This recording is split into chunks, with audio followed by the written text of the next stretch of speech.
Harkafuuni akka moltan kabajamtoota hordoftoota keenyaa miidiyaa wiirtuurraa oduu guyyaa kanaa qabadhee isiniif dhiyaadheen jira. Oduu isinitti immoo kan isin faana turu ani Lubii Girmaati.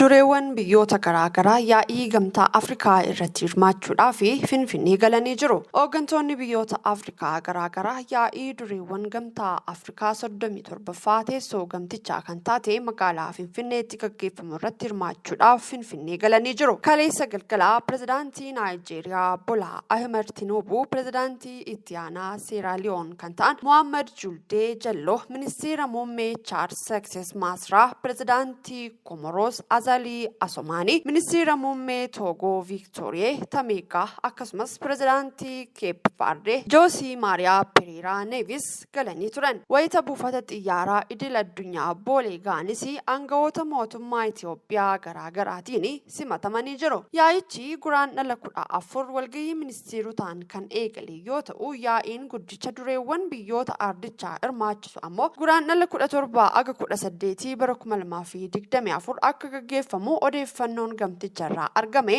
ni mul'isa. Yaa'ii kanarrattis dureewwan biyyoota Afrikaa 37 akka hirmaatan mirkaneessuu isaanii ministeerri dhimma alaa Itoophiyaa beeksisanii jiru. Itoophiyaatti daawwannaarra kan jiran pirezidaantiin Biraazil Luulaa da Silvaan gola hambaa yaadannoo injifannoo Adwaa daawwatanii jiru. Kantiibaan bulchiinsa magaalaa Finfinnee Aadde Adaanech Abeebeen pirezidaantii Luulaa da Silvaa simachuudhaan gola hambaa daawwachiisanii jiru. Pirezidaantii Luulaa da Silvaan Adwaan injifannoo boonsaa uummattoota gurraachaa ta'uu ibsanii pirezidaantiin Biraazil Luulaa da Silvaan kaleessa galgala daawwannaa hojiitiif Finfinnee galanii turan. Pirezidaantii Luulaa da Silvaan siidaa yaadannoo injifannoo Adwaa jalaa abaaboo kaa'uu isaanii Aadde Adaanech Abeebeen fuula miidiyaa hawaasummaa isaaniitiin ibsanii jiru.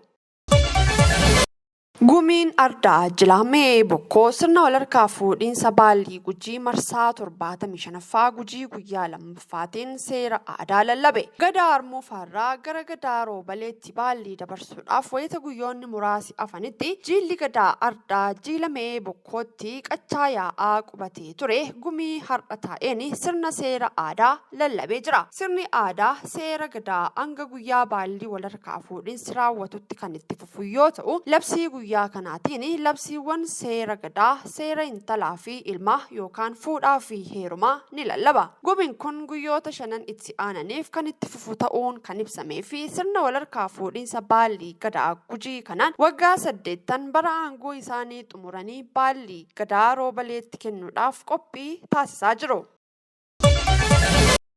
Dubartoonni marii biyyaalessaa milkeessuu keessatti gahee olaanaa waan qabaniif hirmaannaan isaanii marii biyyaalessaa fuulduratti taasifamu irratti qabaatan cimuu qabaa jedhame. Akkaataa hirmaannaan dubartoota naannoo Oromiyaa marii biyyaalessaa keessatti cimuu danda'u irratti Federeeshiniin Dubartoota Oromiyaa dhimmamtoota isaa waliin magaalaa Adaamaatti mari'atee jira. Marii kanarratti pirezidaantiin Federeeshinii Dubartoota Oromiyaa Injiinar Tigist Tafarraa hirmaannaa dubartootaan ala mariin biyyaalessaa hin milkaa'u waan ta'eef hirmaannaan isaanii cimuu qabaa jedhan. Hojii raawwachiiftuun gamtaa sagalee dubartoota Itoophiyaa Aadde Warqinash Beekee mariin biyyaalessaa kutaalee hawaasaa hundaa kan hirmaachisu waan ta'eef dubartoonni marii biyyaalessaa dhufu keessatti qaama kamiinuu waliin walqixa hirmaachuu qabaatu jedhan. Mariin kun akka naannoo Oromiyaatti kilaastara 7 jalatti qoqqoodamee mari'atamaa jedhamee jira.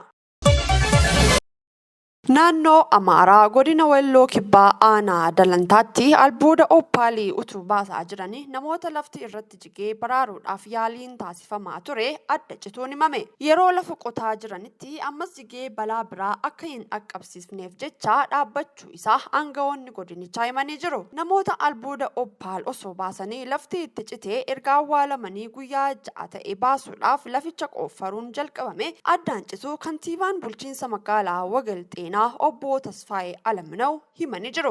Dura ta'aan waaldaa oomishtoota albuuda gati-jabeeyyii warqee waashaa obbo Tasfaayee Aggaash miseensonni waaldaa isaanii lafti itti jigee akkuma awwaalamanitti ta'uu BBCtti dubbatanii jiru. Obbo Tasfaayee hojii qotiinsaa har'a ganamaa akka addaan citee fi bor ganama deebisee akka eegalu himanis obbo Tasfaayee Aggaash garuu hojiin qotiinsa kaleessaa akka addaan citee fi deebi'ee akka hin eegalle dubbatanii jiru. Boolla meetira 100 hedduu keessatti hojjettoota albuuda oopaalii baasuu awwaalaman kana baasuudhaaf yaaliin taasifame meetira 60 aga 70 kan ta'u erga qotamee booda akka addaan cite dubbatani. Kamisaa akka lakkoofsa Itoophiyaatti amajjii 30 bara 2016 galgala albuuda oopaalii baasuuf yaaluudhaaf hojjettoota qotiisa irra turan irratti olkicha jigee namoonni lakkoofsi isaanii sirriitti hin beekamne kan awwaalaman yoo ta'u haalli isaan keessa jiran ammatti hin beekamne. Koomishiniin godina Walloo Kibbaa holqi albuuda baasaa lakkoofsi namoota holqi kun irratti jigee 20 ol ta'u yoo jedhu aangawootni naannichaa garuu lakkoofsa sirrii baruun rakkisaadha jedhan. Ameerikaatti ambaasaaddarii Itoophiyaa Silashii Baqqalaanii miseensa koongireesii Ameerikaa Joonaatan Jaaksaan waliin mari'atan. Marii isaaniitiin barbaachisummaa hariiroo damee hedduu Ameerikaa fi Itoophiyaa gidduu irratti mari'atanii jiru. Dabalataan ammoo Itoophiyaan karra galaanaa argachuudhaaf tattaaffii taasiftuu fi haala yeroo irratti mari'atanii jiru. Biyyoonni lameen fuulduratti dhimmoota garaagaraa irratti yaada wal jijjiiruu fi walta'insaan hojjechuudhaaf waliigaltee irra ga'uu isaanii ragaan Ameerikaatti baasii Itoophiyaa irraa argame ni mul'isa. Kan hordofaa turtan miidiyaa wiirtuurraa oduun guyyaa kanaaf qabannee dhiyaanne kana fakkaata. Yeroo gaarii nu waliin qabaattanii ulfaadhaa jechaa miidiyaa wiirtuurraa qophiilee hafan waliin turtii gaarii.